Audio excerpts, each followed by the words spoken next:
Entrevistas, historias y anécdotas contadas por los personajes del deporte. Aquí inicia Parlante Deportivo. Amigos de Parlante Deportivo, me da muchísimo gusto saludarlos el día de hoy. Ya vieron quién es nuestro invitado, un actor consagrado, un gran futbolista, una excelente persona, el ruso Samogilny. Ruso, te saludo con muchísimo gusto. Siento que es como la tercera vez que te digo esto. Te saludo con muchísimo gusto y gracias por platicar con nosotros. No, el gusto es mío de estar contigo. Muchísimas gracias por invitarme a hablar un poco de mi historia, de pues mis anécdotas, de lo que ha sido mi vida, de contarle a la gente lo que me ha pasado, porque por momentos puede ser, no sé, inspirador o puede ser motivante para mucha gente que está pasando situaciones similares, chicos que están viviendo en el fútbol situaciones parecidas, donde no juegan, donde tienen que tomar decisiones, donde, bueno, a veces la moneda más común es el rendirse, ¿no? Y bueno, a mí me pasaron tantas cosas que yo cuando la cuento, mis historias y cuando cuento mis anécdotas, me gusta que la gente pueda inspirarse o pueda encontrar en ellas la forma de motivarse para alcanzar sus sueños, ¿no? ¿Cómo podríamos empezar platicando de tu infancia? ¿Cómo fue estar allá en Argentina de niño? Pues una infancia alegre, ver a un niño. Mi mamá dice que era un señorcito, ¿no? Porque entendía muy rápido todas las cosas, siempre fui muy inteligente para la escuela, para percatarme de todo lo que pasaba a mi alrededor, y rebelde también, muy independiente. Nunca me ha gustado mirar qué hace el de al lado para copiar, siempre fui muy, muy independiente y muy original en ese aspecto, ¿no? No tener que hacer lo que hace el de al lado por hacerlo. Entonces, eso me hizo rápidamente desde chico una personalidad media extraña para un niño, ¿no? Pues con cierta independencia, rebeldía, cuestionaba todo, debatía sobre todo, con mucha facilidad para la escuela, para hacer las tareas. Nunca tuve problemas en la escuela, se me facilitaba mucho la escuela. Era un nerd, una especie de nerd, ¿no? Pero con el tiempo me fui haciendo una personalidad un poco más traviesa con la gente que me juntaba, pero nunca dejé de ser bueno en la escuela. O sea, nunca en mi vida me senté con mi papá o mi mamá a que me resolvieran una tarea. Todo lo resolvía yo. Cuando no lo hacía en la casa porque me daba un poquito de hueva, lo hacía en el momento, en la escuela, siempre entregaba mis tareas. No era un niño de 10, pero entre 8, 9 y 7 navegaba ahí. Y porque la verdad que tiraba la hueva porque sabía de mis capacidades. Estudiaba el mismo día de los exámenes, retenía en 40 minutos. ¿Confiabas, no? Sí, tenía una muy buena retención. Y siempre fui muy responsable. Apasionado por el fútbol también, porque jugaba en la calle, jugaba con mis vecinos, jugaba después en el club, y era jugar al fútbol y jugar al fútbol y jugar al fútbol en un día que no se acababa nunca. Hasta que mi mamá me gritaba: Damián, hay que ir a cenar, y eran como las 7:30, 8 de la noche, y ya me metía a la casa súper sudado después de estar toda la tarde jugando a las escondidas al fútbol, y otra cosa y el fútbol. O sea, no parábamos nunca, y así crecí en un ambiente muy padre, que hoy es difícil encontrar tal vez en la actualidad este tipo de ambientes, pero que bueno, me desarrollaron a mí en muchos aspectos. ¿Eras travieso o eras bien portado? Era travieso, pero a la vez muy consciente de que lo que estaba bien y lo que estaba mal. Fui muy rebelde, contestador, de llevar la contraria, de hacer lo que yo creía, por más que tuviera 8, 9, 10 años. Si yo no creía que lo que me decían mi mamá y mi papá tenía cierto grado de sensatez, o yo estaba en otra, no lo hacía. Y eso se transformaban en unas batallas tremendas, porque mis papás decían hay que hacer esto, y yo decía no lo pienso hacer, y me tenían que convencer y me tenían que obligar casi, y yo siempre fui muy rebelde, y bueno, me entendieron, después me empezaron a dar mi lugar y empezaron a saber manejarme, ¿no? A cómo llegar para pedirme algunas cosas como niño.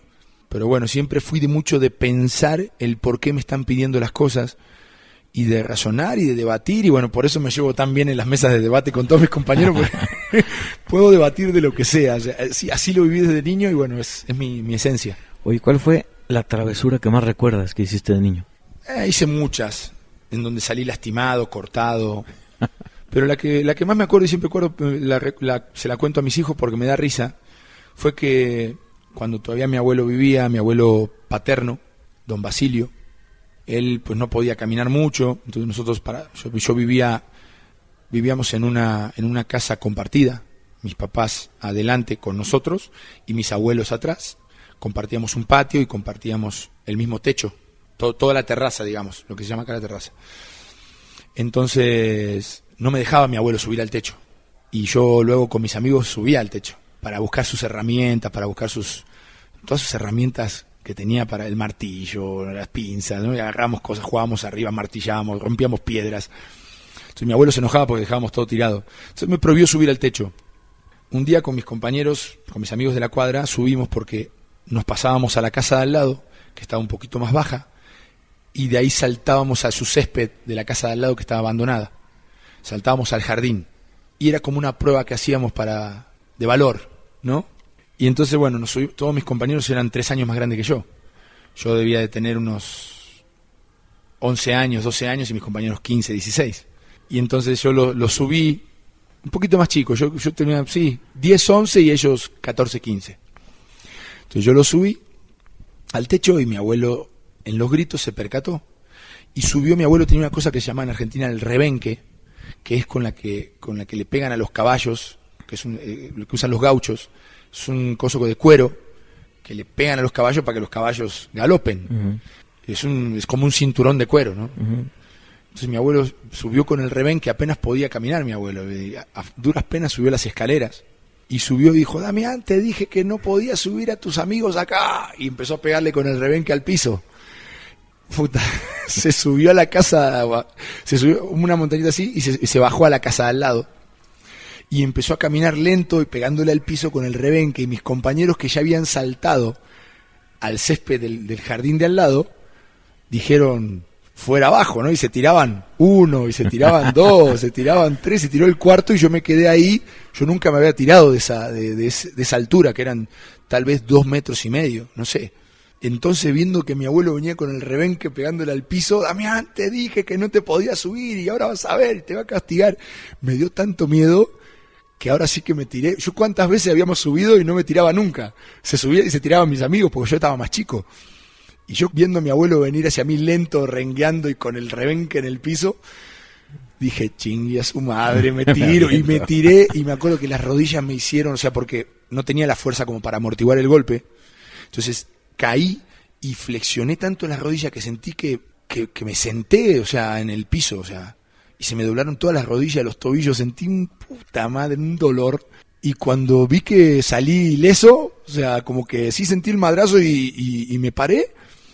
Y mi abuelo arriba: Damián, ahora te voy a agarrar que llegues a la casa. Y me le pegaba a la pared, vas a ver, me decía así.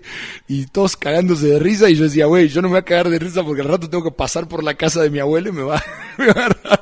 No, bueno, al final no me pasó nada porque habló con mi mamá, pues ya sabes, suavizó un poco la cosa. Y mi abuelo nunca me dio el rebencazo, pero qué miedo tuve aquella vez, qué miedo, y siempre se lo cuento a mis hijos y se cagan de risa porque dicen: no, dice, ya me imagino, papá, dice, que el miedo que has de tener. Y yo: claro, porque en aquel momento yo sí creí que mi abuelo me iba a pegar un rebencazo, que era un coso de cuero de como de 2-3 centímetros, y le andaba azotando contra el piso y sonaba ¡pa! Dije: no, pues me deja marcado 2-3 cinturonazos de esos.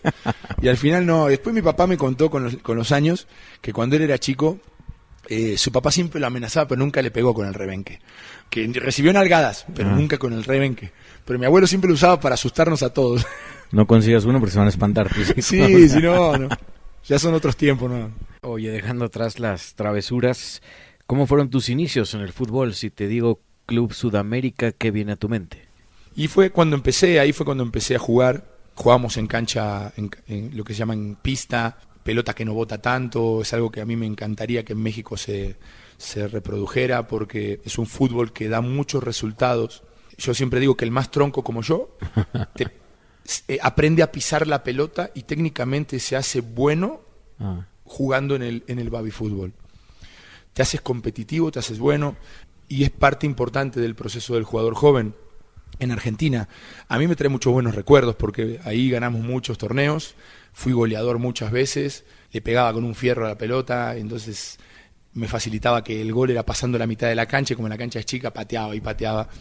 Y bueno, pues ahí viví mi primera infancia, de los 6 a los 10 más o menos. Después pasé a otros equipos en donde seguí jugando, pero me recuerda mucho, es algo hasta, no sé, es como especie de bohemia argentina, ¿no? De los sábados ir en la mañana, juegan todas las categorías. Yo era la categoría 80, jugábamos primero, después la 80, de la 79, la 78, la 77, la 76. Eran 6 categorías, ¿no? Y veíamos todas las categorías, mi papá me decía, vamos a quedarnos a ver la categoría 78, que ahí juega fulanito de tal, Marianito Monroy, que después vino a México. Marianito Monroy, vas a ver cómo la pisa, todo eso, ese vivir el día en el club. Después ambiente, de jugar, ¿no? es algo que te mete en el ambiente del fútbol, te va atrapando y te va haciendo mucho más pasional, ¿no? Y bueno, así crecí. Y si ustedes hoy ven un tipo muy apasionado por el fútbol, es por esos sábados, esos domingos, de todo el día en el club, viendo jugar categorías, jugando yo y viviendo el fútbol muy de cerca. En Argentina hay grandes experiencias de joven, primero empezando la adolescencia, con Racing Independiente, y aparecen los Milito también, ¿no? Sí, fíjate que yo con Gabriel y con Diego jugué muchos años, más con Gabriel, que Gabriel era categoría 80, Diego es 79. Iniciamos en Racing todos, y después de 3 años en Racing, donde Gabriel siempre demostró que tenía una gran calidad, era un central impecable, vino una situación de Racing económica que nos impedía a nosotros continuar. Se iban a ir a entrenar a otro lugar muy lejano, con muy pocas posibilidades para nosotros que vivíamos en la parte del Gran Buenos Aires, de trasladarnos 1 hora y media, 2 horas hasta los entrenamientos, imposible. Entonces pedimos nuestro pase y en la última fecha jugamos contra Independiente. Yo hice un gol, Gaby jugó un partidazo, después otro chavo hizo un gol y nos fuimos como en un grupito de 4 o 5 a probar a Independiente. Nos quedamos 4, Diego no se quedó. Y en Racing después tuvo sus problemas, creo que dejó de jugar un par de años, lo volvieron a rescatar con el tiempo y después se transformó en un figurón. Que fue, claro. De los predilectos de Mourinho, que no es poca cosa. No es cualquier cosa. Pero bueno, nosotros nos fuimos a Independiente, Gaby rápidamente creció en Independiente, fue llamado a selección juvenil, yo iba tras sus pasos, siempre un poquito retrasado porque Gabriel se desarrolló rápidamente. Y bueno, después él llega a primera, sale campeón en Independiente y yo tomé el camino... un camino diferente. Yo quise, al no ver oportunidad en Independiente, quise probar otros rumbos. Fui a probarme en Chile, me probé en Deportes Concepción, paralelamente salió la oportunidad de México y tenía esas 2 oportunidades. Entonces yo decidí venir a México y bueno, me vine a León. Al final después vamos a estar hablando seguramente de lo que pasó, pero no me quedé en León. Pero yo tomé la posibilidad de venir a México, me aferré a esa posibilidad incluso contra lo que querían mis papás. Mis papás me querían tener más cerca, ellos me decían que me tenía que quedar en Argentina jugando allá en la B, o irme a Chile a jugar a Chile, que es 2 horas de avión, o sea, sí, muy fácil, ¿no? Trasladarte. Y bueno, yo me aferré a venir a México y como aferrado que fui en aquel momento, después cuando las cosas no salieron ya no me quise volver. Porque no quería darle el gusto a mi papá y a mi mamá que me dijeran, te dijimos que no te fueras. Te lo dije. Dije, me voy a quedar en México y voy a hacer lo máximo posible por triunfar en México. Y esa es una de las situaciones por las cuales me aferré. Y al final me quedé aquí en México, que hoy pues es mi casa, ¿no? Hoy, antes de llegar a toda esa etapa que es formidable, toda tu experiencia aquí en México, tu llegada y todas las vivencias y anécdotas que podemos platicar, estuviste en la selección argentina en categorías menores. ¿Qué recuerdos tienes y qué sentimiento te daba a ti a esa edad estar representando a Argentina? Bueno, ahí me di cuenta que cuando me llamaron de la selección juvenil, jugamos un torneo que fue televisado por Teis Sports en aquel momento. Jugamos 3 partidos, yo anduve muy bien. Terminando ese torneo me dicen que estaba citado para la selección. Yo y un compañero, José Moreno, que se llamaba. Entonces Gabriel ya estaba citado hacía mucho tiempo, que ya estaba en la selección, tenía como 8 o 9 meses en ese proyecto de selección con José Peckerman y Hugo Tocali, que eran los que, entrenador y auxiliar. Y bueno, para mí fue una emoción tremenda.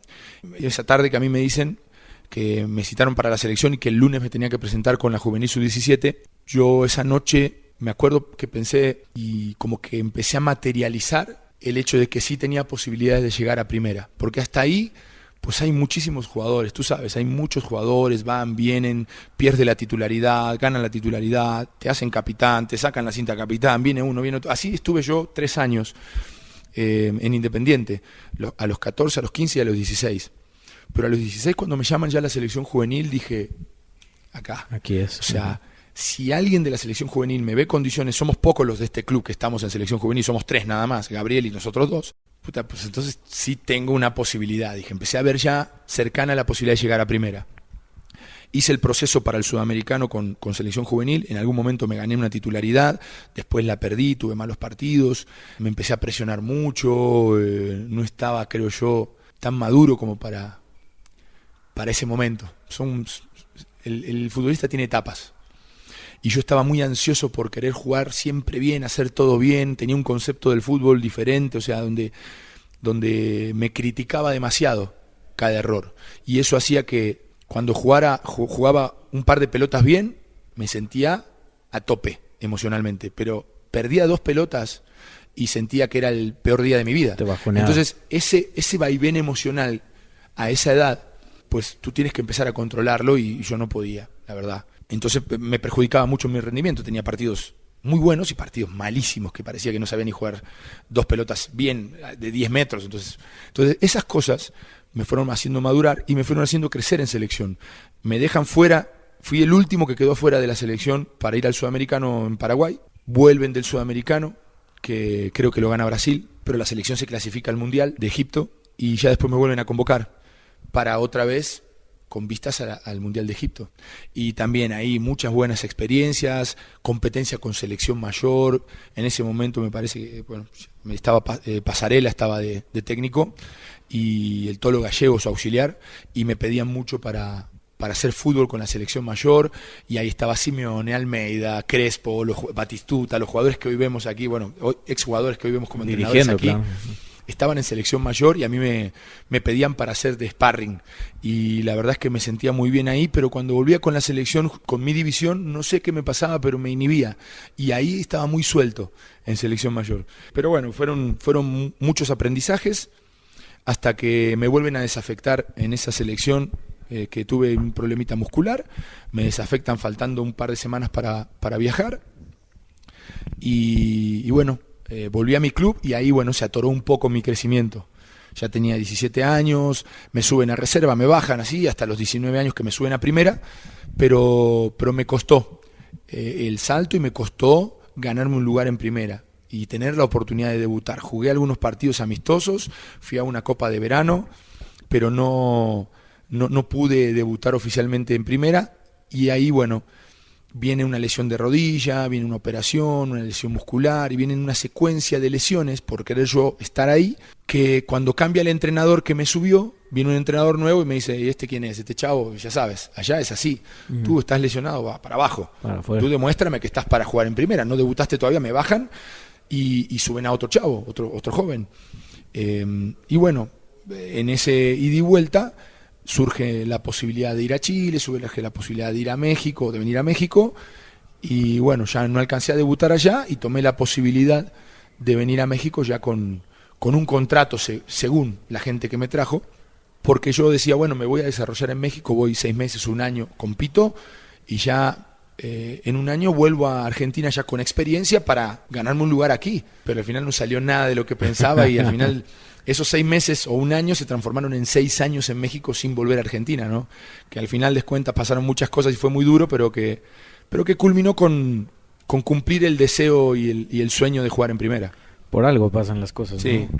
Oye, la salida de Argentina y la llegada a México no fue fácil, ¿no? Sí, no fue fácil, pero yo ya estaba decidido, porque cuando en este proceso de sub-17, prácticamente un año en sub-17, tuve acercamientos de un equipo de España, de un equipo B de España, para irme a desarrollar a España a los 16 años. Y yo, por un lado, podría decir que no tuve el valor, porque me sentía muy chavo. Por otro lado, tenía el deseo de jugar en primera en Argentina. O sea, mi deseo, porque yo soy hincha de Independiente, quería jugar en Independiente. Entonces se juntaron un poquito la cosquillita de decir, no, irme a España, ¿qué? A la B. Cuando a mí aquí me va bien, estoy en selección juvenil, apenas entré en selección juvenil hace 4 o 5 meses, y pues tengo chances de llegar, decía yo, ¿no? Entonces yo veía el camino y decía, bueno, yo quiero jugar en primera y después sí me voy al extranjero. y dejé pasar esa oportunidad.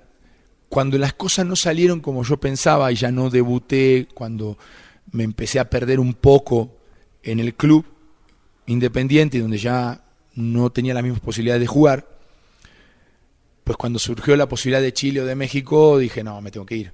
Y cuando vino lo de México y como era una buena propuesta económica y un club que en ese momento, si bien estaba en problemas de descenso, el Club León siempre fue un club que ya tenía copas, tenía trofeos, tenía un nombre y pues era respetado, ¿no?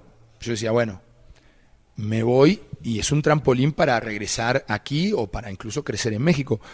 Y bueno, al final todo lo planeado, uno dice, uno planea y Dios deshace todo. Bueno, al final no pasó nada de lo que esperaba, pero sí tomé la decisión de venir a México impulsado por la no decisión de irme antes a España, y eso me generó como que el impulso de decir, me voy a México. Y mi papá me decía, no, tranquilo. Yo dije, no, me voy, y me fui en contra de lo que decía mi papá, que fue el que más se opuso. Incluso en el aeropuerto me dijo, no te vayas, Dami, no te vayas. Y en el aeropuerto ya teníamos los boletos, tenía el pase de abordar, estábamos esperando nada más para subirme así al avión. Y me dijo así, pero me generó una incertidumbre, una duda. Pero al final dije, no, me voy, y me aferré. Y me vine a México. Y después, bueno, tuve que soportar esa decisión en el día a día, ¿no? Digo, soportarla en el sentido de demostrar que me vine a México para triunfar o para tener éxito. Y bueno, me tuve que comer varios sapos, pero dije, no me vuelvo a Argentina hasta lograr algo importante. Esa parte de León yo la pongo como, llegas a León, juegas pero no juegas. Bueno, en León hice pretemporada. En la pretemporada me fue muy bien. Ajá. Venía en muy buena condición física. Entonces, tú sabes, yo venía con 21 años recién cumplidos. Estaba fuerte, me sentía con confianza. Me había recuperado de mi lesión de la rodilla. Estaba espectacular. Y vamos a una pretemporada y bueno, la verdad es que me mostré muy bien ahí. Me empezaron viste, cuando te empiezan a preguntar de, ¿y dónde jugaste? ¿Y a qué vienes? Y, viste, ya tus compañeros es porque no te conocen, pero llama la atención. Entonces en ese equipo estaba Jaime Ordiales, Misael Espinosa, Edgar García de Dios, que en paz descanse, Luis Islas. Había un equipo de mucha experiencia. Y bueno, empezaron a llegar los extranjeros y de repente se completó el cupo de 5 extranjeros. Y yo estaba entrenando ahí y dije, pero si yo soy el 5º extranjero, ya no. Ajá. Yo no firmaba mi contrato. Entonces me acerqué y me dijeron, no, es que no se va a firmar. Y llegó un jugador de América, que fue el cantante Fabio Moreno, se llamaba, y al final no firmé. Y ahí me dijeron, no te vas a quedar, empieza a buscar otro club, pero no te vas a quedar. Y ahí a la desesperada empecé a ver dónde me podía acomodar. Y me terminé acomodando en una segunda división después de 1 mes y medio, pero sí fue un momento difícil, porque jugué amistosos, hice pretemporada 1 mes y solo me sirvió para perder tiempo, digamos, porque ya al mes habían cerrado el libro de pases de la primera división, había cerrado el libro de pases de la primera A y solo me quedaba jugar en segunda división, que fue lo que conseguí jugando en Querétaro. Oye, esta historia de tu llegada a México, tus primeros años en México, ¿los podríamos poner como un quilombo argentino y un desmadre mexicano? Sí, es el equivalente, ¿no? Fue problemático, pero bueno, yo siempre, después del primer mes en México, tenía claro que me quería quedar acá, que quería jugar acá. Yo había visto ya partidos, ¿no? Empezó el campeonato, todavía no empezaba el de segunda, entonces ya me registraron en segunda división, en Querétaro, en una final de América. Y dije, vi los partidos y decía, yo puedo jugar acá, mis características me dan para jugar acá, porque el fútbol mexicano es un fútbol muy técnico, dinámico, pero le falta fuerza, le faltan esos jugadores que de repente destacan, hoy lo vamos a poner sobre la mesa, que están apareciendo en el último tiempo, como el Oso González, ese tipo de mediocampista férreo, marcador, como lo es Cervantes hoy en América, o como, no sé, lo fue en su momento Arévalo en Tigres, ¿entiendes? Ese tipo de jugador, ese mediocentro defensivo fuerte que te da personalidad, que te cubre mucho terreno, y no había tantos de esos en aquel momento. Y yo dije, bueno, tengo un área de oportunidad. Una posibilidad. Veo un área de oportunidad y digo, acá me da para jugar en primera, pero nunca, como que no encontraba, en ese año en segunda nunca encontré la posibilidad de subir y de que me vieran también en América, porque yo quería que me vieran.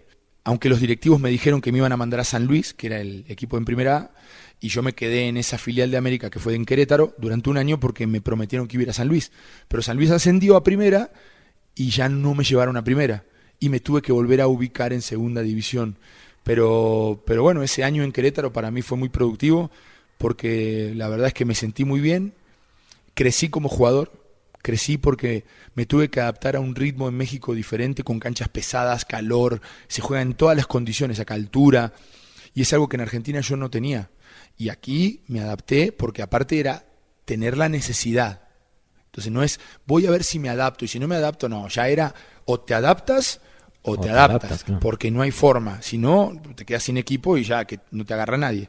Entonces eso me obligó y la verdad es que me hizo crecer espiritualmente, me hizo crecer en mentalidad, me hizo, si ya era fuerte, me hizo fortalecerme más. Y yo le agradezco mucho a México por eso, porque me dio me curtió en esos primeros años de una forma increíble para cuando después ya llegué a primera ni sentí cuando debuté en primera, o sea, me sentía mentalmente que estaba pleno para poder jugar contra el que sea.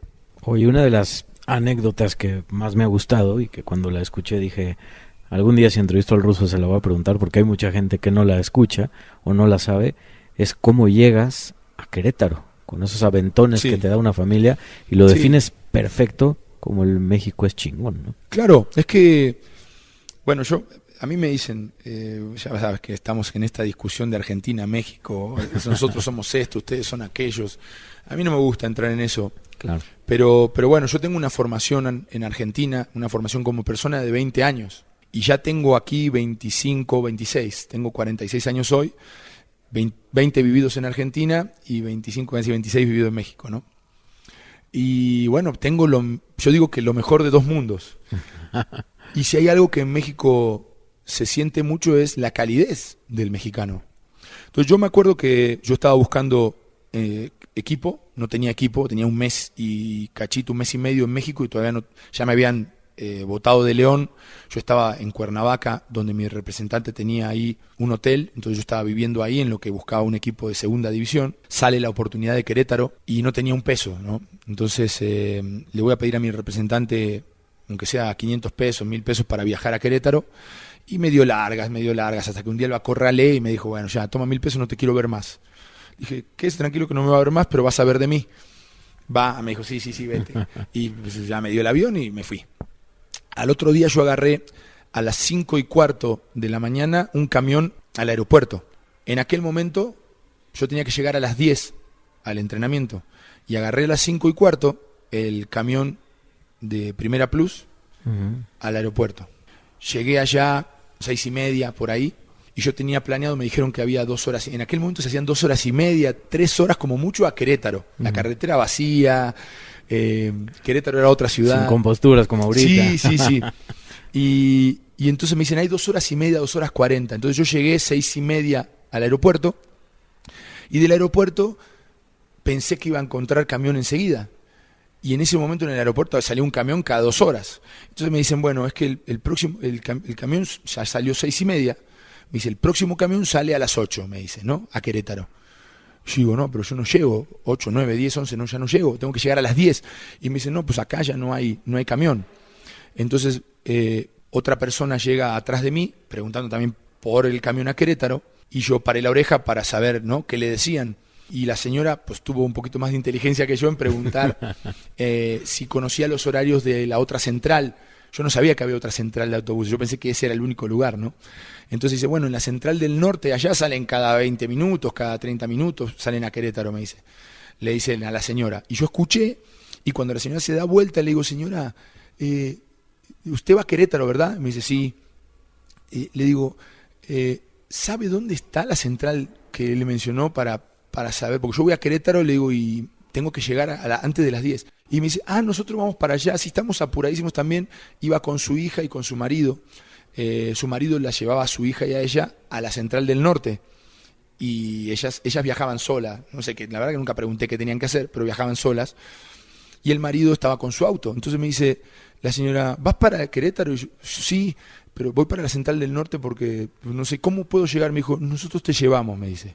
Y yo dije, no, esto, perdón, pero en Argentina nunca me había pasado algo así. Sí, o sea, es muy loco, ¿no? Y en la primera que tengo en México, viendo cómo me trataron el primer mes y medio, lo cálida que era la gente, y el gesto de esa señora, me subí al auto y me llevaron con con mis 2 maletotas, me llevaron. Llegamos a la Central del Norte, llegamos como a eso de las 7 y cachito, yo agarré el camión, supongamos que 7:20, y llegué puntual a las 10 al Estadio Corregidora, y ya salía la combi para el entrenamiento. Ahí me subí y me fui al entrenamiento. Pero yo siempre cuento que ahí, yo la verdad es que me di cuenta de la diferencia en el mexicano, ¿no? En las personas, en la calidad de persona, en lo cálido que son, lo abierto que son, lo amable que son. Me empezó a llamar la atención mucho que en Argentina prácticamente no lo usamos, el gracias, el por favor, el permiso. Y bueno, eso me sedujo al final de cuentas, ¿no? Como sociedad, una persona que viene de otro tipo de sociedad, un poco más ruda. Uh-huh. Y bueno, ahí 1000 gracias a esa señora, nunca la volví a ver, no hay teléfono, no hay es lo que redes, te preguntar, ya no supiste nunca, de eso. No, ya no supe nada, pero estoy 1000 agradecido porque gracias a eso llegué a tiempo y fue mi primera prueba. Llegué y aparte no tenía nada en el estómago, llegué aparte yo me hacía como una proteína con leche nido, fue lo único que tomé, y llegué a hacer prueba porque era matar o morir. O sea, yo tenía 2 días para hacer pruebas, 3 días para hacer pruebas. Y llegué y las cagué patadas, un brasileño que andaba ahí, que era él o yo. La verdad que ganamos el interescuadras, yo me acuerdo que jugué muy bien y el técnico era el Charal Alderete y inmediatamente termina el entrenamiento y me dice, ¿y dónde jugaste? Me dice, ¿y por qué estás libre acá? Me dice. Le digo, no, y le empecé a contar la historia y me dijo, bueno, no digas nada, ya estás acá. Me dice, si vas a jugar siempre así, ya estás acá. Le digo, puta, si como bien, te juego corro el doble, le digo, pero tengo 24 horas que no comí nada, le digo, me comí un sándwich ese sándwich con chile, que aparte lo dejé a medio, porque yo no comía picante. Ajá. Entonces me dieron viste, en el camión te dan el sándwich con el chilito ahí en el medio. Una rebanada de jamón, sí, una oblea. Entonces mordí y sentí amargo y me picó tanto que lo dejé ahí, ya no comí. Y me tomé el agua que hacía como una proteína con leche nido que tenía ahí, como que había comprado hacía como un mes. Y me tomé eso para bajarme el picor del chile. Y dije, no, pues ya y así jugué. Y entonces me dice, no, ¿cómo crees? No sé qué, me mandó a la casa club, ya comí bien ahí. Y bueno, y después la historia, pues al final terminó siendo que jugué 1 año en Querétaro, que nos fue bastante bien, pero así fue mi llegada a Querétaro, muy accidentada, pero con la ayuda de una pareja mexicana con su hija, y también después de un entrenador como el Charal Alderete, al cual le debo mucho, que inmediatamente me dijo, yo te quiero aquí, y me hizo líder, me hizo importante, me hizo capitán, me hizo todo ahí en Querétaro. La verdad, aprendí mucho de esa etapa y de ese año con él. Justo te iba a preguntar por esa proteína de leche en polvo, era una bomba, ¿no? Sí, bueno, es que en aquel momento yo no tenía dinero. Claro. Y empecé a ver que cada vez me gastaba en llamadas telefónicas y tenía menos de lo que me habían dado, primero de lo que vine de Argentina. Que venías, claro. Y como yo no cobraba sueldo porque no me registraron en León, y más lo que me había dado al principio esta persona que me trajo, me habían dado 3.000 pesos, ¿no? Pero llevaba 1 mes y medio, 2 meses, y entre llamadas telefónicas, algunas comidas, pues se me fue el dinero. Y yo me acuerdo cuando empecé a tener problemas y empecé a ver que tenía 500, 450, agarré y me compré un bote así de leche nido que yo usaba con las aguas que te dejan en la habitación del hotel donde me quedaba en Cuernavaca. Agarraba las aguas y le echaba 3, 4 cucharadas de esa leche nido y me desayunaba con eso. Entonces ahí me evitaba una comida y tener que gastarme 100 pesos en algo, ¿no? Y cuando pues me toca irme a Querétaro, lo único que hice, agarré de esa leche nido, mis maletas, me hice un par de proteínas con las aguas de ahí y me las llevé. Yo le decía proteína, pero pues no era una pasta así de leche nido. Y fue con lo que llegué a Querétaro esa vez en el estómago, y por eso fue la broma cuando el técnico me dijo si jugaba así, porque la verdad que jugué muy bien y corrí, metí, y te digo que me tocó un brasileño con el cual yo competía por ese último lugar de extranjero. Entonces me dijo, ¿siempre juegas así? Le dije yo, la verdad es que vengo sin comer 24 horas, le digo, si como bien, te corro el doble, y se cagaba de risa el Charal, y me dijo, ya está, me dijo. Y bueno, pero finalmente son cosas que que tuve que vivir que te van haciendo más fuerte, ¿no? Y hoy lo puedo contar como una anécdota, pero en aquel momento, puta, ese bote de leche nido era la gloria. Claro, porque aparte era un bote así y no se acababa nunca. Le metía, no se acababa nunca. ¿Lo has vuelto a probar? No, nunca más. Ya no. Fue un recurso del momento. Pero bueno, la verdad es que me ayudó mucho porque pues, ante la ausencia del desayuno, ¿no? Decía, lo que sea, que me nutra bien y que me pueda llegar con algo en el estómago que no me dé hambre. No lo pruebes ahorita, porque capaz que lo pruebas y bueno, te va bien. Me he afinado del paladar, pero sin duda que nunca, yo lo que le digo a mis hijos también es que no hay que perder los orígenes y no hay que perder a la distancia, a veces uno mejora, ¿no? Económicamente, socialmente, entre comillas, en la escala, ¿no? Como se quiera decir, pero uno no debe de perder esa parte que te llevó a ser lo que eres, ¿sí? Tú puedes avanzar en esta maldita escala social, ¿no? Puedes avanzar, pero nunca te tienes que olvidar de dónde vienes. Y yo no tengo problema. Hoy si me dices, vamos a desayunar un bote de leche nido, vamos. O sea, yo no tengo problema. La verdad, eso me ha ayudado a adaptarme a comer en todos los ambientes, en todos los lugares. Me ofrecen un taco, me como un taco. Me ofrecen tortilla con sal y con salsa, me como la tortilla. No tengo ningún problema. Y a lo largo de mi vida me ha ayudado eso, a superar diferentes situaciones donde, bueno, pues no tenía prácticamente para comer y lo que había, ¿me entiendes? Y hoy estoy igual. O sea, si hay algo que un día por alguna razón no tenemos y hay comida del día anterior, se come. O sea, no tienes por qué, ¿entiendes? Olvidarte de tus orígenes y de dónde vienes. Y de lo que pasaste, ¿no? Claro. Oye, también hay otra parte muy importante, mucha gente no lo sabe. Joan Sebastián tenía un equipo, sí, el Real de La Plata, y ahí también estuvo el ruso Samohilny. Sí, fue después de mi primer año en Querétaro, después de aquel año. Yo busqué llegar a Primera A, hice pretemporada con San Luis. Comentaba que el San Luis ascendió a Primera División, por ahí del 2002. Entonces, yo me quedé sin Primera A como tal, pero en el ambiente de la Segunda División era conocido. Entonces, bueno, me regresé a Cuernavaca porque me invitaron a entrenar con los famosos Colibrís. Uh-huh. Entonces, bueno, de hecho no a Cuernavaca, en Celaya primero fue Celaya y después a medio torneo se hizo Colibrís. Pero fui a Celaya a entrenar y ahí, pues alguien me vio y me invitó a ser parte del proyecto en segunda porque en Colibrís no me quedé. Otra vez pasó lo mismo, entrené, hice pretemporada, estaba como quinto extranjero y al final llegó Diego Caña.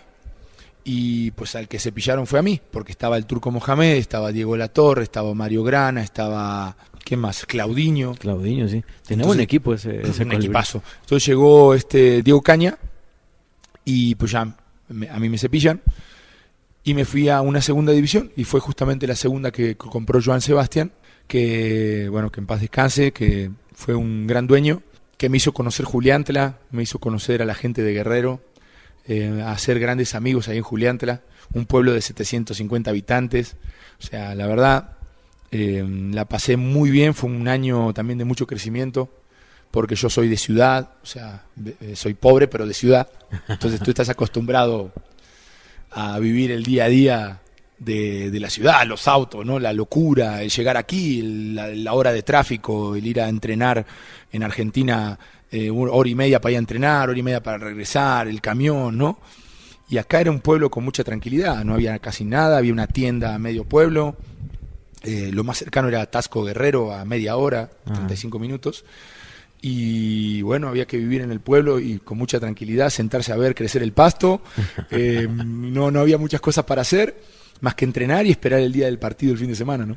Oye, también la Talacha, también estuviste jugando en la Talacha. Sí. ¿Qué te dio jugar ahí y cómo es jugar en esos campos de Talacha? Bueno, yo creo que fui un afortunado porque yo siempre digo que todas las cosas que me pasaron me hicieron más fuerte. Yo te conté también que tuve algunas lesiones cuando era chico, a los 17, 18, 19. Y esas lesiones, algunas fueron lesiones que me impedían jugar, otras eran lesiones que tal vez me pudieron limitar, pero con la cual podía haber jugado. Y yo, la verdad, siempre que me lesionaba, paraba, ¿no? Me cuidaba. Y en la Talacha aprendí muchas cosas, pero entre esas muchas cosas, Aprendí que por la necesidad de cobrar, porque en la Atalacha si no juegas no cobras. Entonces tienes que jugar. Te arreglaste, pero te van a pagar si juegas. Yo en muchas oportunidades he estado lesionado, desgarrado, contracturado, con el codo fuera de lugar, que me acababa de sacar el codo del lugar y tenía que cobrar porque si no tenía que pagar la cuenta del médico, tenía que pagar porque no tenía seguro, no tenía nada, o sea, todo era pulmón, a pagar y a pagar, ¿no? Entonces, pues, había que jugar. Y en la Atalacha aprendí a jugar lesionado. Aprendí que hay lesiones, tal vez no te permiten jugar al 100, pero no te impiden jugar.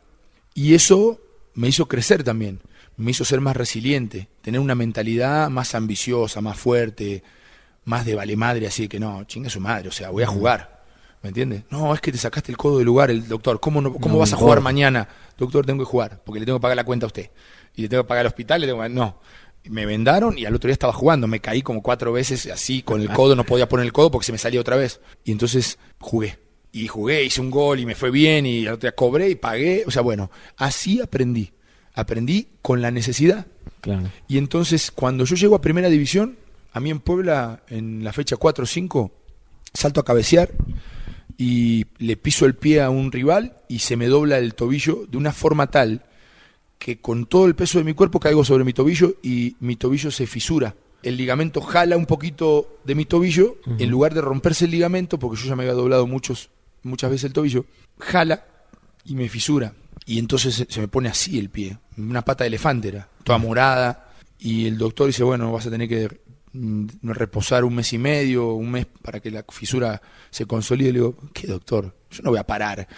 Cuando estaba en Puebla, sí, yo quiero jugar. Estuve 6 años esperando la oportunidad de Puebla. ¿Tú crees que voy a parar?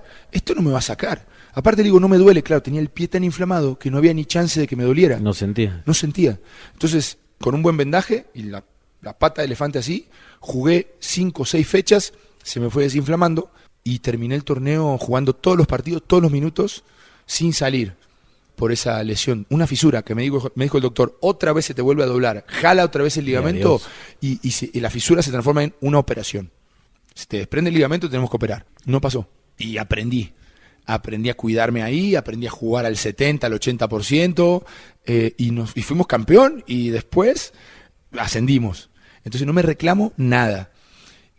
Y aprendí justamente en el barrio, donde con la necesidad de competir y de ganar dinero, pues tuve que jugar de todo, o sea, con el codo, con el hombro, con todo roto. Todo y jugué. roto. Y es una de las grandes enseñanzas que me dejó la Atalacha. Y después, bueno, aprendí a jugar en otras posiciones también en la Atalacha. Porque yo nunca jugué de central. Después de 3 años de Atalacha había jugado tanto de central como de contención. Entonces un día se lesiona en Puebla el Morocho Velázquez y me dice el Chelis, no tengo central. Le digo, ponme a mí, yo juego de central. Nunca, a nivel competitivo nunca había jugado, pero en la Atalacha sí. Ajá. Entonces dije, aprendí ya. Y jugamos de central, me tocó marcar al Loco Abreu. Le ganamos a Tigres. No, o sea, fíjate que pareciera que no, pero todo este proceso que yo tuve, el por algo pasan las cosas, cabe perfecto, ¿no? Fueron 5 años de lucha, de sacrificio, de muchas experiencias que cuando me tocó ir al fútbol profesional pude aplicar muchas cosas que en esos 5 años me sucedieron y que de las cuales saqué enseñanzas, ¿no? De todo lo que ya habías aprendido. Sí. Juegas también, ya nos lo decías, en el fútbol de playa. ¿Cómo fue esa experiencia? Pues eso surgió así de la nada, la verdad. Estaba borrado en Atlas. En el 2010 me dicen que me están siguiendo de la selección mexicana, que si estaba naturalizado el Vasco tenía el equipo para ir al Mundial 2010 a Sudáfrica. Yo había llegado en el 2001 y 9 años y todavía no me naturalizaba porque mucho tiempo estuve de ilegal y eso me quitó tiempo formal en el país. Entonces no contó para yo naturalizarme. Y al momento en que empezó a contar para naturalizarme, pues no me dio el tiempo para llegar al 2010.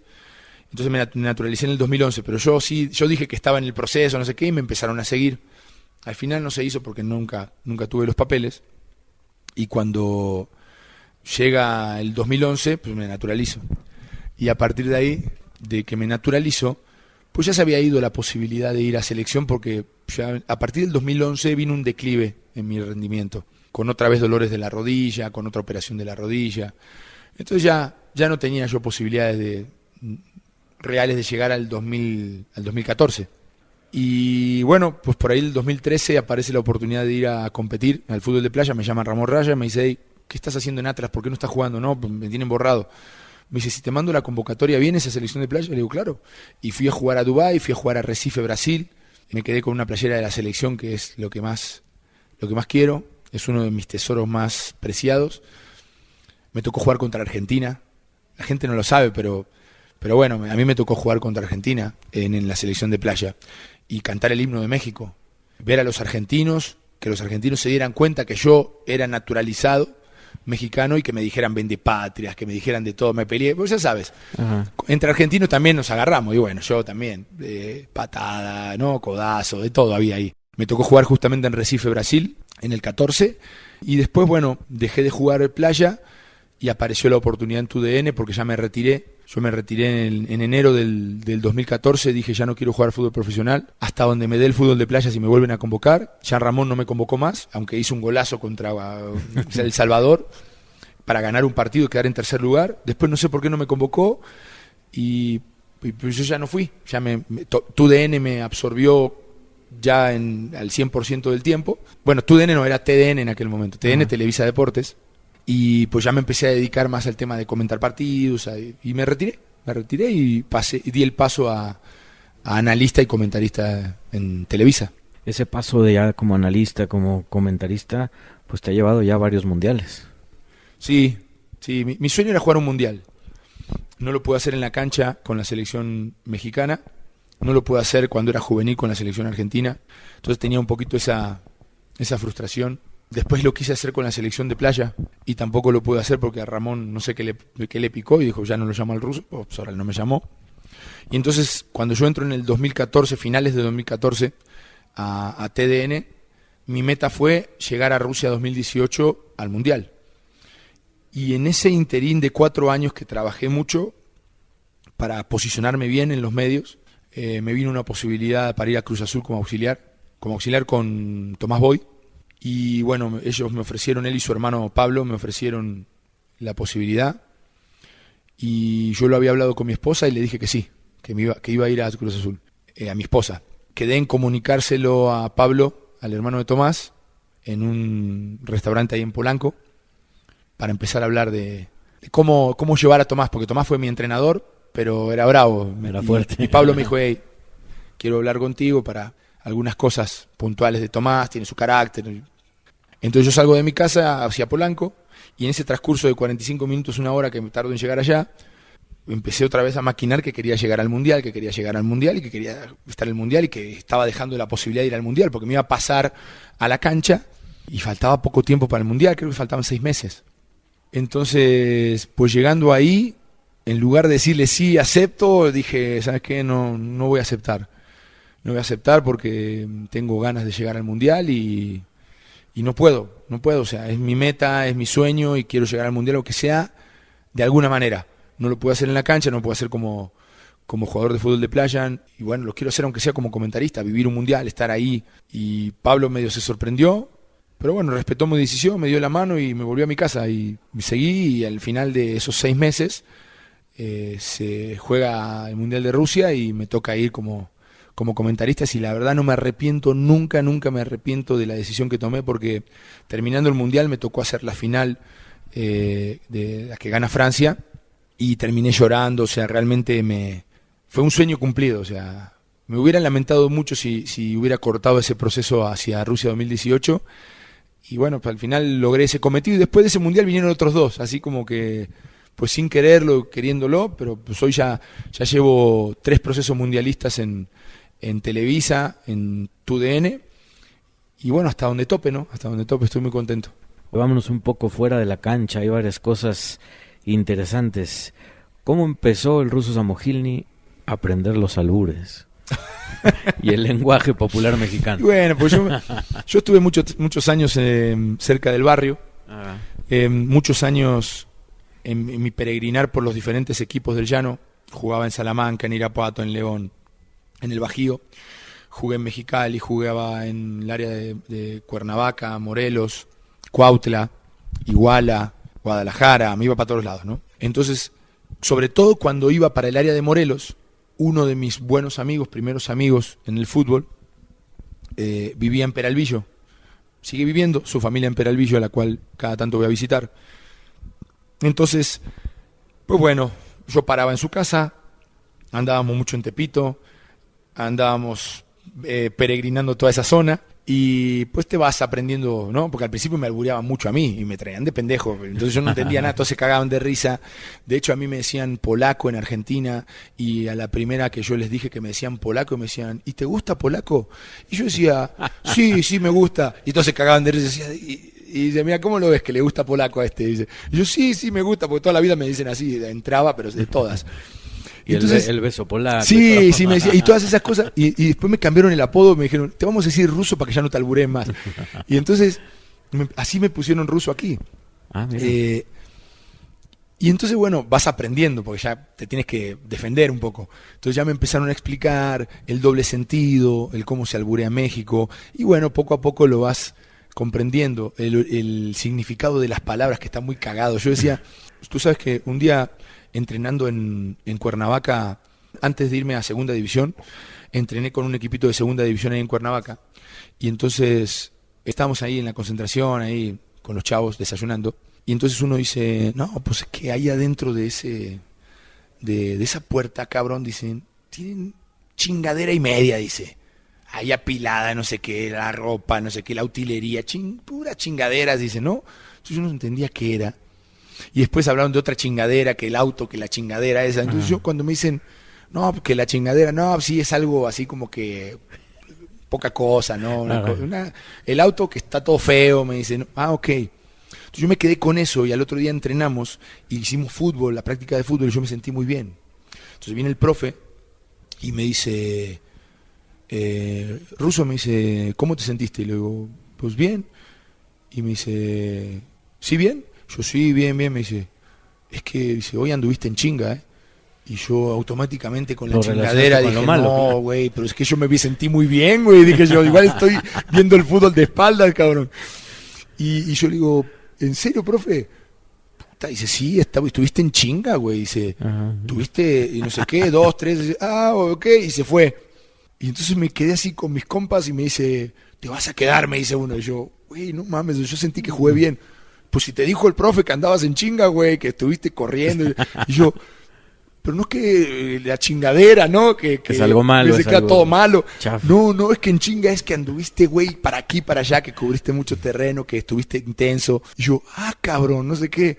Y al otro día, que chingón, ¿no? Que chingón. Yo decía, puta madre, ya explíquenme, güey, que la chingadera, que chingón, que un chingo, que... Qué chingada madre, no entendía, güey, el significado de la palabra hasta que, bueno, le fui encontrando, y pues tú vas adquiriendo esta parte cultural, ¿no? Que es, para mí, lo que define al mexicano, ¿no? La alegría, el cotorreo, el doble sentido, puta, eso también me sorprendió un poco de la cultura mexicana, y que, bueno, con el tiempo lo fui dominando, y hoy, pues ya, hoy me conozco de todas, pero... Perfeccionando. Sí, pero bueno, 25 años tarde, no es poco, sí, 25 claro. años. El México mágico, como dicen. Ahora sí, mi querido Ruso, ¿qué se siente actuar? Porque eres casi protagonista en Club de Cuervos, en las novelas, o sea, tienes, no sé, 2 minutos de fama, ¿no? Un poquito más. Sí, bueno, me tocó salir 5 segundos ahí en Club de Cuervos, después también las novelas, 2 novelas. Yo siempre jodía cuando no tenía equipo, jodía que si no era jugador me iba a ser actor, iba a ser algo... Yo también sé dibujar, entonces decía que iba a ser artista, ¿no? Entonces hubo un tiempo en donde me daba miedo hacer cosas nuevas, cuando era más chico, pero todo esto vivido ha hecho que me sintiera casi sin temor a nada, ¿me entiendes? Entonces cuando se empezaron a presentar estas oportunidades por una u otra razón, no sé por qué, pero ya estando en la tele, conoces gente que te dice, ¿no te gustaría salir de extra?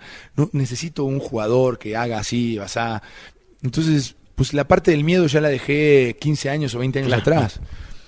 Y bueno, no es un lugar favorito mío, pero pues no le entro.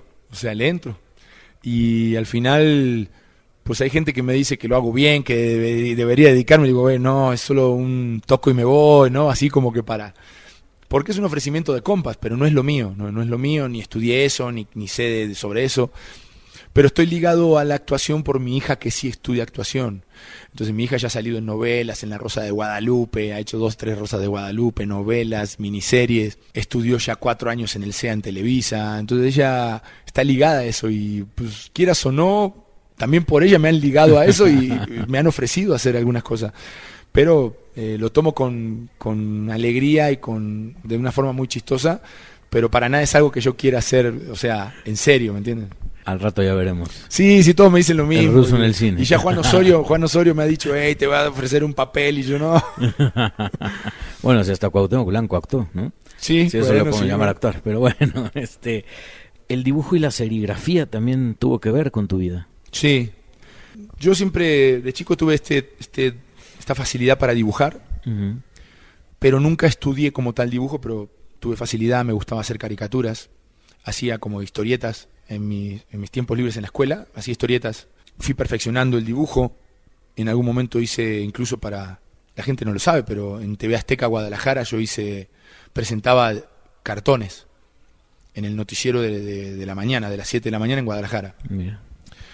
Entonces, después de eso, dices, güey, cualquier cosa, puedes hacer cualquier cosa, ¿no?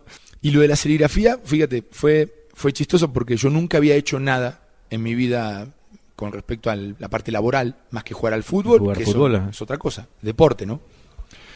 Nunca mis papás permitieron que yo trabajara, aunque ellos tenían que trabajar los dos. Y cuando vine a México y me empecé a quedar sin respaldo económico, pues una de las cosas que surgieron es la posibilidad de aprender serigrafía. El abuelo de mi novia, que hoy es mi esposa, él se dedicaba a la serigrafía. Y su hija, o sea, mi suegra, también se dedicó a eso. Y cuando yo empecé a ver que estaba corto de lana, pues me dijeron, ¿por qué no con el dinero que tienes lo inviertes en material y tú te consigues tus propios trabajos? Tarjetas de presentación, invitaciones, playeras, imprimes, juegas en varios equipos, puedes hacerle sus playeras, me dicen. Entonces no me pareció mala idea, dije, bueno, para sacar un extra, porque al principio me pagaban muy poco en la talacha. Me daban de a 500 y no me alcanzaba para nada. Entonces tuve que ir en varias oportunidades a aprender cómo sacar los diseños, cómo hacerlos en computadora primero, cómo pasarlos a un marco, a una malla por donde pasa la tinta. La tinta, claro. Y entonces, bueno, todo ese proceso lo aprendí. Después de 3, 4 veces que lo practiqué, lo aprendí. Y bueno, hay que ensuciarse las manos ahí, literalmente. Mucho thinner, incluso me dio alergias, pero era pues ganar dinero viviendo de eso dignamente o esperar que llegue la lana y no iba a llegar sola. Entonces, literalmente me ensucié las manos, hice tarjetas de presentación para mí, las repartí por todo Querétaro, salieron muchos trabajos de ahí, empecé a saber bien el oficio, aprender bien el oficio, porque una cosa es hacer playeras, estampado de las playeras, y la otra es hacer tarjetas con reborde, que se utiliza en aquel momento, ¿no? Hoy ha avanzado la tecnología, pero en aquel momento se utilizaba, era todo manual. Sí, ¿no? Entonces las tarjetas de presentación, las chingonas, las que son finas, tú sientes la tarjeta de presentación y tiene un reborde, una tinta está brillosa, como realzado, ¿no? Realzado, y eso es un trabajo fino, cabrón. Que incluso nadie me lo quería enseñar, porque mi suegra y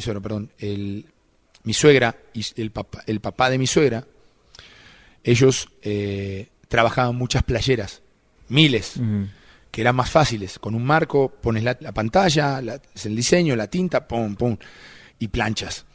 Y la tinta de la tarjeta de presentación, de una invitación para una boda, tiene que quedar perfecta. Es un trabajo fino.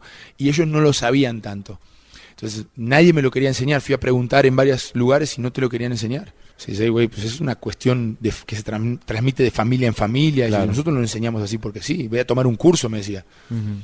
Y entonces, al final, un conocido de mi suegra y de su papá, de Lichín, que en paz descanse, dice, yo le enseño. Allá a la vueltita lo encontramos y me enseñó a hacer unas pinches tarjetas chingonas. Así un proceso que ni me ensuciaba la mano. Fíjate lo que es ir con la gente que sabe. Entonces empecé a aprender y bueno, empecé a hacer tarjetas y de eso viví como 2 años, paralelamente a la talacha, que cada vez que pasaban torneos a torneos iba ganando más.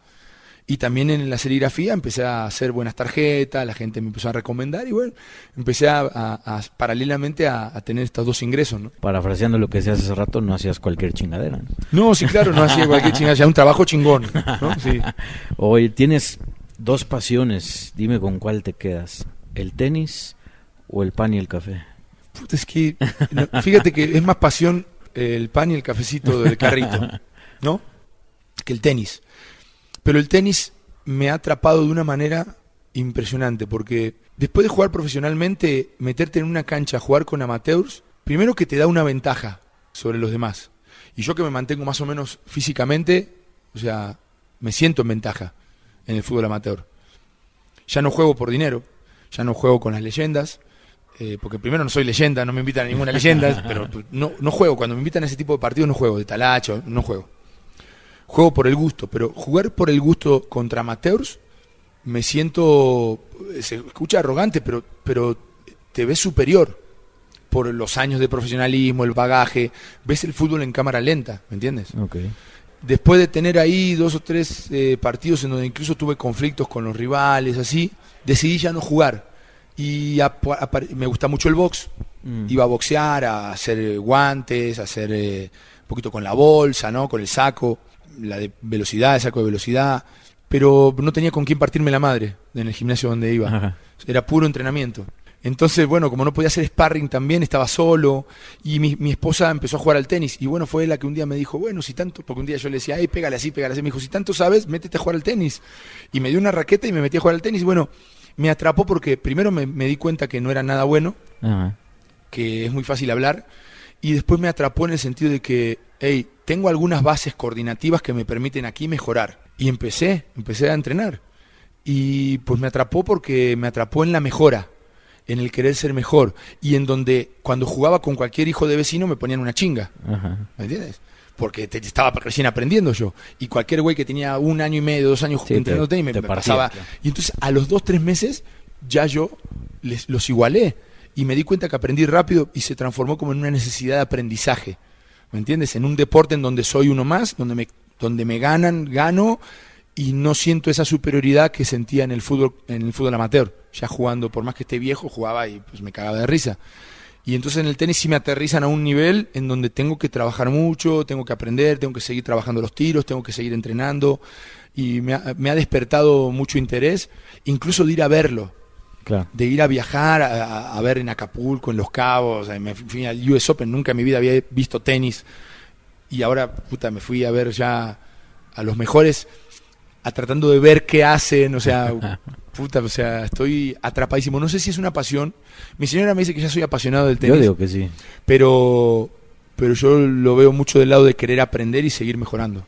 ¿Cómo es el ruso como padre de familia? Te veo disfrutar mucho tus hijos. Es mi labor principal. Me siento con una responsabilidad enorme de transmitirle a mis hijos buenos hábitos, de transmitirle un poco esta mentalidad de la disciplina, ¿no? Y disfrutando al máximo lo que tal vez mi papá no pudo disfrutar conmigo, porque mi papá trabajaba 10, 11 horas y no podía estar conmigo en el día a día, no podía irme a ver entrenar, me llevaba a mi abuela, me iba solo. Entonces yo sí intento darle un valor importante a eso. Si hay una razón por la cual no he entrado a dirigir, es para no alejarme de mis hijos, porque te aleja. Quieres o no te aleja, concentraciones, viajes, concentraciones de local, concentraciones de visita, viajes, te aleja. Y yo no quiero eso, quiero ir los fines de semana ir a ver a mis hijos, quiero verlos jugar, quiero acompañarlos. Y esta actividad que tengo hoy me permite hacer eso, me permite estar relacionado con el fútbol, y yo le doy mucho valor también a lo que hacemos. Entonces, pues bueno, estoy contento, tengo 3 hijos maravillosos, una niña, 2 niños, dándole día a día herramientas para que se valgan por sí mismos cuando crezcan. Bueno, mi hijo más grande ya se fue incluso a Querétaro a jugar, tiene 14 años nada más y nos tuvimos que desprender de él. Nos dolió como papás, pero él, hay algo que hemos hecho bien y es que él no resiente el estar lejos de nuestro, y entonces eso dice que hicimos cosas bien. Él está fuerte, está bien, Danilo, que está allá en Querétaro, y bueno, con nosotros dos pues seguimos trabajando para que ellos sigan teniendo herramientas para que en un futuro puedan valerse por sí mismos, puedan alcanzar sus sueños, puedan alcanzar esas metas que se plantean también en el largo plazo. Juegas tenis con tu hija, actúas como tu hija, fútbol con Danilo y de todo con el Tanque, pero Sí. ¿qué has aprendido de tus hijos? Bueno, los hijos te enseñan, yo siempre fui un tipo bastante impaciente, y si hay algo que te puede enseñar a tener paciencia es tener hijos. Tienes que tener paciencia, tienes que ser un monje por momentos, aunque hay veces que exploto porque exploto. También soy un papá exigente, doy mucho pero también pido a cambio, pido disciplina, pido constancia, pido calificaciones adecuadas, pido buen comportamiento. Soy un papá a la antigua. Creo que para mí el papá moderno no me funciona a mí. Entonces intento ser un híbrido entre el papá moderno y la vieja guardia, ¿sí? Que le den valor los niños a todo lo que hoy tenemos, ¿no? ¿Sí? Porque yo crecí con otras dificultades y ellos tienen unas dificultades diferentes, pero hay muchas que no tienen. Soy exigente y a la vez paciente. Tengo que ser paciente porque es un proceso de aprendizaje, día a día aprendes cosas. Mi hijo más chiquito me cuestiona muchas cosas, me pregunta sobre todo, hay cosas que no conozco, aprendo y al otro día le respondo. O sea, es un chico que me pone en jaque a veces, porque me pone a estudiar, incluso sobre fútbol, jugadores que a veces no los tengo tan vistos y él ya los conoce porque él está día a día, le gusta mucho el fútbol internacional, ve en los videojuegos, incluso ve en YouTube, y me pone en jaque y me hace incluso crecer en ese aspecto. Y mi hija también, claro. Mi hija es otra cosa, que es una personalidad muy parecida a la mía, muy alegre, pero también es mujer. Es complicado esa relación porque al final es una relación con el papá diferente, mucho más cercana, de una manera distinta, de un cariño, un amor diferente, pero hay momentos en donde hay que también poner los límites y hay que saber como papá poner esos límites, y a veces daña un poquito, o siento yo que a veces daña, por lo menos por momentos, ¿no? Porque es tu hija, porque es sensible, y en el día a día, en esa relación, pues claro que vas aprendiendo cosas, cómo manejarte, cómo hablar, cómo explicar, cómo me he equivocado con el primero y ya no trato de equivocarme con los otros, porque con el primero es otra relación y ya después vas aprendiendo y vas dejando que ellos también resuelvan cosas, ¿no? Bueno, es un aprendizaje día a día. ¿Qué pasará el día que veas a tu hija como una gran actriz, a Danilo debutar en Primera División y al Tanque pues también va para allá, ¿eh? Bueno, falta mucho para eso, espero que falte mucho porque no quiero perderlos tan rápido, pero sin duda que va a ser un triunfo de ellos, pura exclusivamente de ellos, y una gran alegría para mí, porque si hay algo que yo hago hoy, el otro día decía en una historia de Instagram, me preguntaban, ¿y tú cuáles son tus metas, tus sueños? Digo, yo ya cumplí 46 años cumplí, y desde los 45 he sentido cosas diferentes con respecto a mis sueños. Yo ya no tengo tantos sueños, me conformo con ir a jugar al tenis, ganar algún que otro torneo por ahí, salir con mi esposa a echar un baile un fin de semana, un café, y hoy quiero verlos a ellos realizados. Y el día que ellos consigan sus metas, obviamente que voy a emocionarme mucho, me va a dar mucho gusto, y seguirán nuevos retos para ellos en donde intentaré ayudarlos. Y pues nada, simplemente espero un poquito de gratitud de ellos, que me regalen una playera, que me inviten a una función de teatro, solo eso. Y con eso voy a estar muy bien pagado. Russo, las últimas tres, los que hemos perdido un padre, pues sabemos que siempre están cuidándonos y siempre están arriba. ¿Qué le dirías a tu padre que te dijo no te subas a ese avión y después te cambió la vida? Sí, y fíjate que tiene frases mi papá que siempre recuerdo. También después saliendo de un partido de Cruz Azul, donde hice un gol, íbamos 1-0, hice el gol del empate, después perdimos el partido. O sea que terminando el partido, mi papá me abraza y me dijo, por fin te vi hacer un gol, muerto, me dijo, por fin. Estaba súper emocionado, y aunque habíamos perdido el partido, ¿no? Y lloraba mi papá con los ojos rojos, estaba.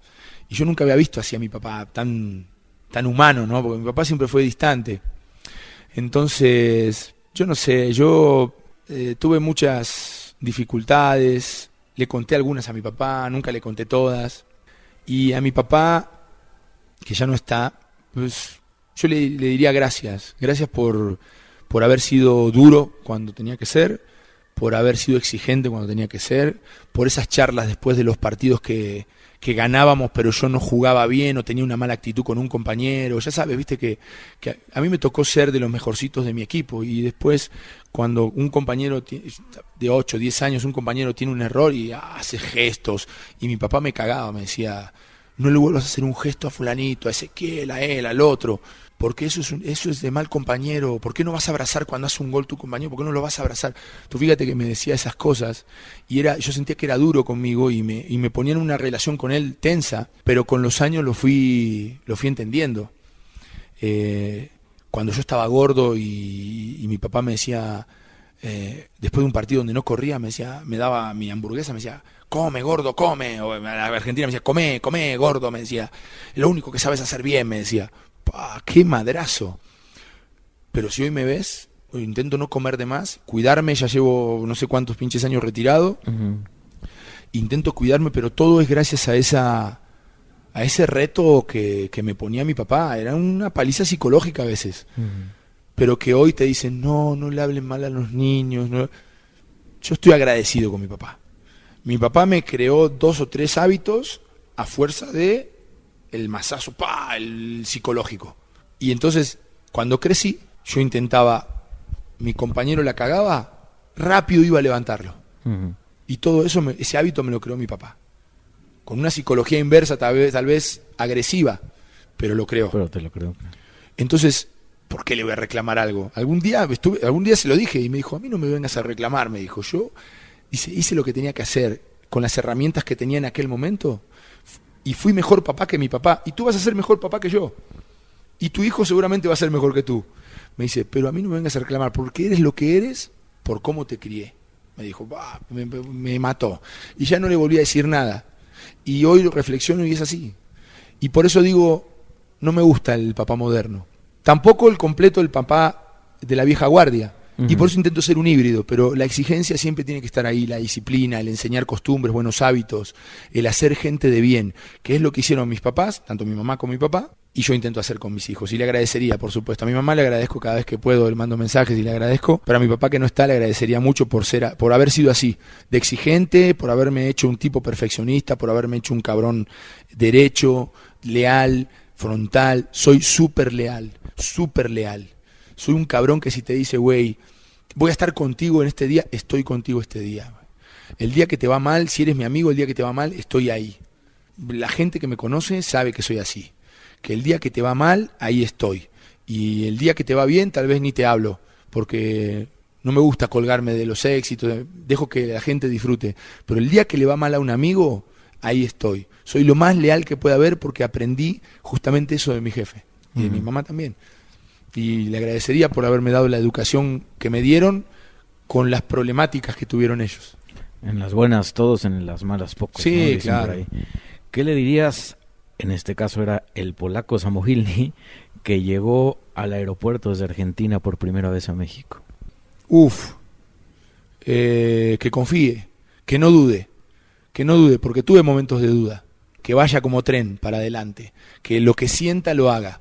Porque yo tuve muchas dudas y siempre terminé haciendo lo que sentí, pero me invadían las dudas, claro, porque tú no conoces tu futuro. Ya con tanto recorrido yo te puedo decir, güey, no dudes, ve sobre lo que sientes, sin temor, ve a hacer lo que sientes y entrégate como te entregaste, o entrégate como te tienes que entregar a cada una de las actividades que vas a desarrollar y te va a ir bien, así. La última y con la que estoy cerrando este podcast, querido Russo, si ponemos un espejo y el que se refleja eres tú, pero de niño, ese niño del equipo Sudamérica, ¿qué le dirías? Que disfrute más el fútbol, que deje de comer empanadas y alfajores, que entrene más, que corra más y que le haga caso a su papá. Y que después va a acabar cantando, bailando, siendo actor, vendiendo humo, jugando tenis. Sí, cosas que nunca hubiera pensado, pero sí, aquel niño era muy rebelde y no le hacía mucho caso a su papá, pero al final yo creo que todo terminó permeando tarde o temprano, ¿no? Pero si pudiera darle un consejo, le diría, hazle caso a tu papá, que te va a ir mejor. Perfecto, amigos, pues las palabras del Russo Samohilny. Gracias en verdad por tu tiempo, Russo, por abrirte y por contar tus cosas. Un gusto, de las mejores entrevistas que me han hecho y siempre abierto a platicar. Esto fue Parlante Deportivo.